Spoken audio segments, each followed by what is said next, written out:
The Coast Guard officer's flashlight swept across Lily's face. "Ma'am, this is federal property. You can't be here." She stood in the doorway of the abandoned lighthouse, her sleeping bag visible behind her, the lamp room key cold in her palm. "I know. I'm sorry. I'll leave." But she wouldn't. Not yet. Not until she understood what was behind the sealed door at the top of the spiral stairs, the one marked with her great-aunt's name and a date from 1952. 3 weeks earlier, Lily sat on the Seattle waterfront at dawn, everything she owned in a backpack beside her. 22 years old. College dropout. Evicted. Her phone was dead. She'd stopped paying the bill 6 weeks ago when her barista job cut her hours to 12 per week. Not enough for rent. Not enough for food. Not enough for anything. The notification had come by mail, forwarded 3 times before reaching her last address. Estate of Marjorie Carr. Claim it. Lillian Carr, sole heir. Lily had never heard of Marjorie Carr. The lawyer's office was in a strip mall in Bellingham, 2 hours north. Lily spent her last $17 on a bus ticket and walked the final 3 miles from the station, arriving windburned and exhausted. Miss Carr. The lawyer, Mr. Hendricks, looked uncomfortable. He was young, maybe 30, drowning in an inherited practice. "I'm required to inform you that your great-aunt Marjorie left you property. However, the property is complicated." "Okay. It's a lighthouse. Decommissioned in 1978. The structure is on federal land, but your great-aunt had a lifetime lease agreement. That lease transfers to you, but Miss Carr, it's not livable. There's no electricity, no running water. The county condemned it in 1994. You'd need tens of thousands just to make it safe, and honestly, the federal government will probably reclaim it within 5 years." Lily's stomach twisted. "So I inherited a worthless building I can't afford to fix and don't own the land under." "Essentially, yes." "I'm sorry. Can I see it?" He blinked. "See it? The lighthouse. Can I go there?" "Ah, yes. You own the lease. It's yours until the government says otherwise." He pushed papers across the desk. "Sign here. I'll give you the location and the keys." "But Miss Carr, it's 40 miles from anything. No neighbors. No services. It's not a solution to whatever you're facing." Lily sighed. She took the keys, 3 of them, brass and iron, heavy in her hand. She walked out into the parking lot and stood in the drizzle, reading the address. Cape Misery Lighthouse, accessible only by service road. High clearance vehicle recommended. She had no car, no phone, 90 cents in her pocket. She started walking. It took 2 days. She hitched a ride with a logging truck driver who dropped her at a turnoff. She walked 8 miles on a gravel road that turned to mud, then to overgrown trail. She slept under a tarp she found discarded by the roadside. Her feet bled through her sneakers. And then she saw it. The lighthouse rose from the cliff edge like a ghost. White paint peeling in sheets. Windows boarded or broken. The keeper's cottage beside it had collapsed into rubble. But the tower stood, 50 feet of weathered stone and resilience. The first key opened the door. Inside smelled like salt and rotten thyme.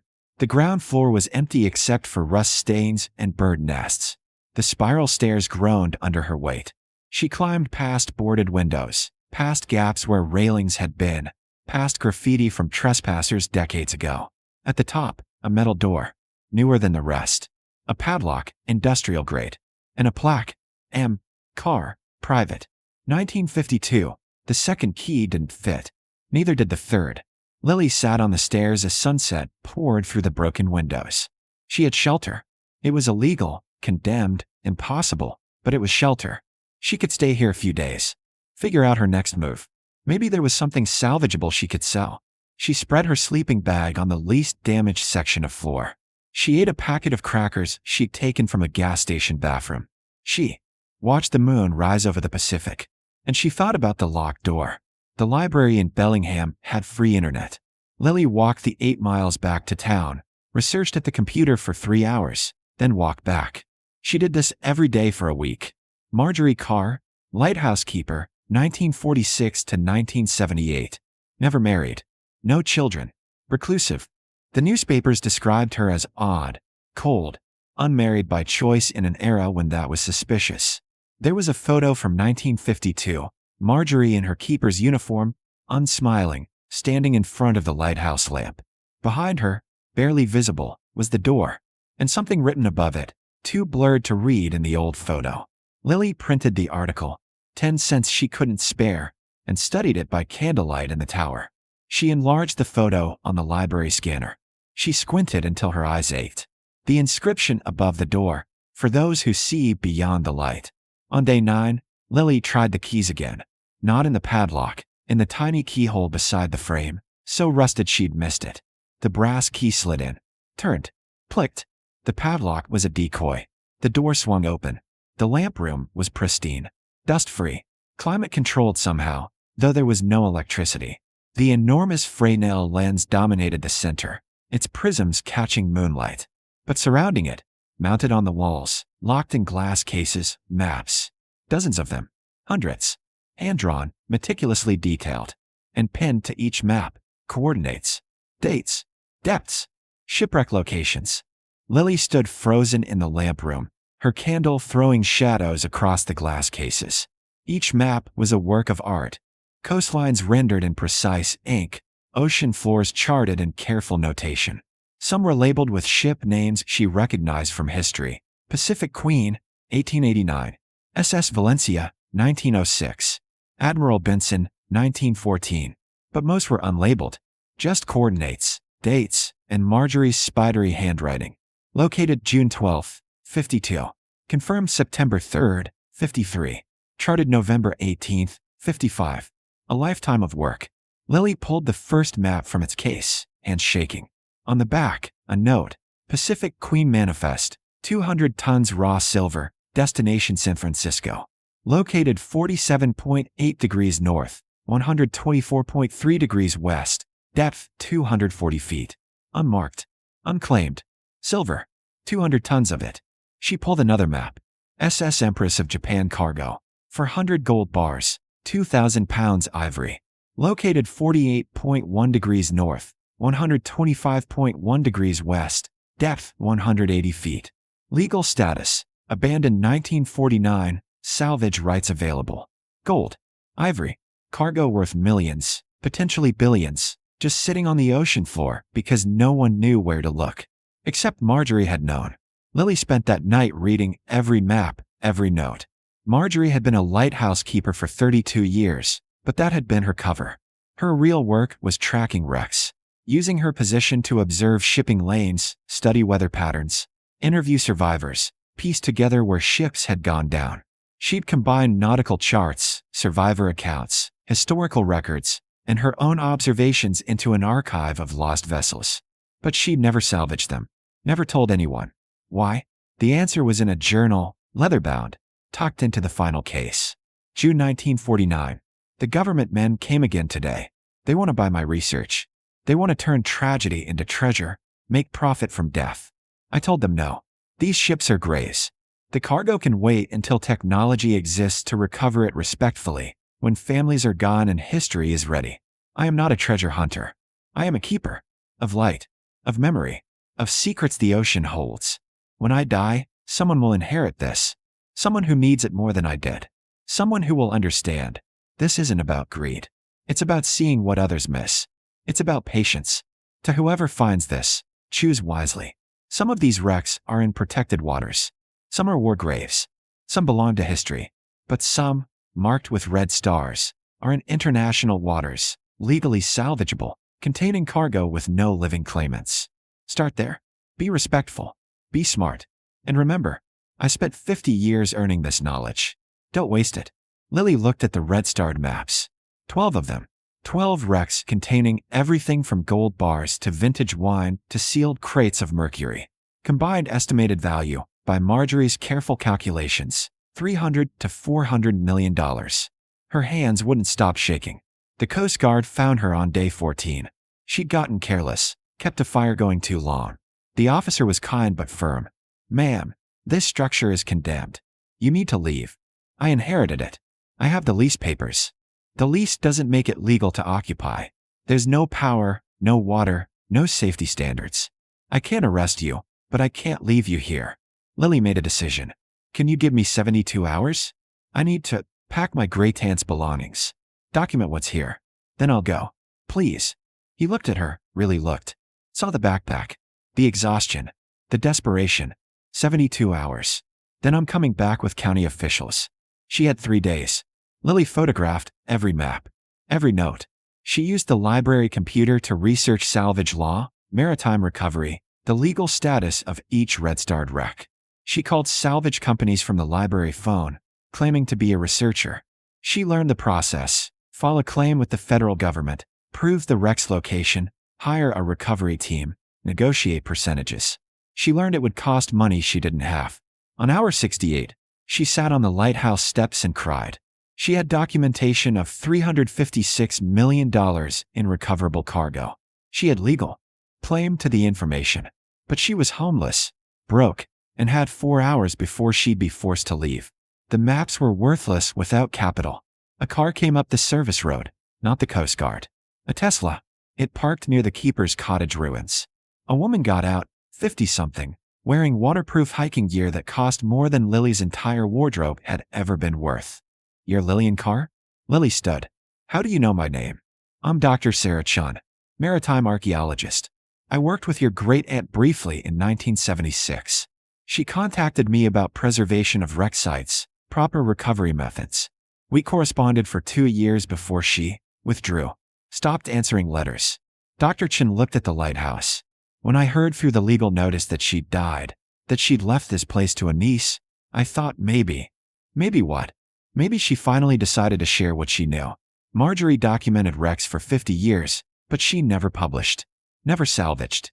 The academic community knew she had information, but she refused to release it.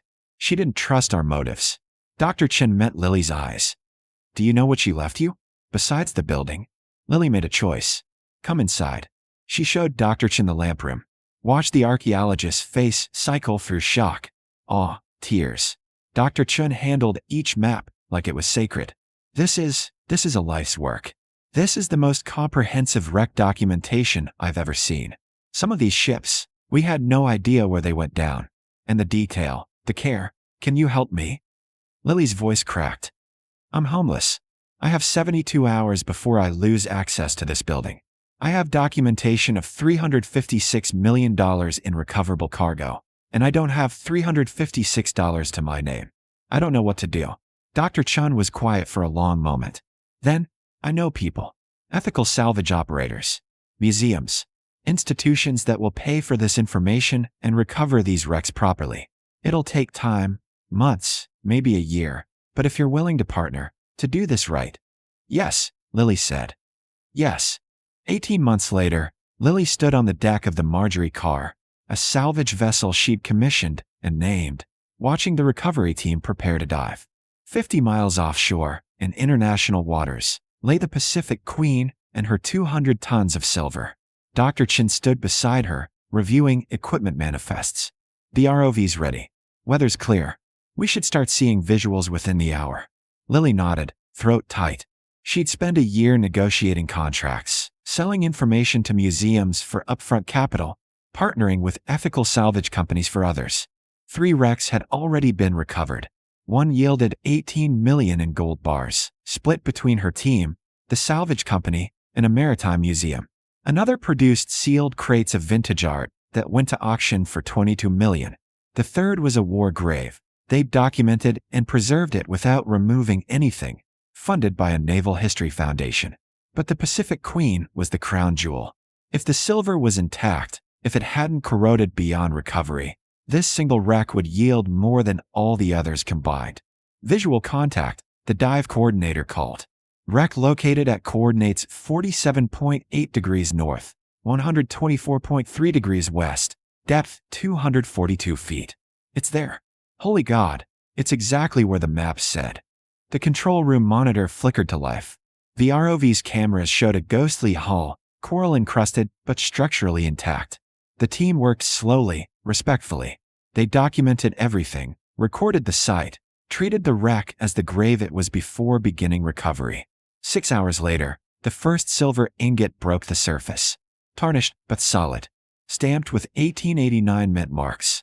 Behind it came hundreds more, crate after crate, preserved by deep cold water and silk coverage. The ship had been carrying 212 tons.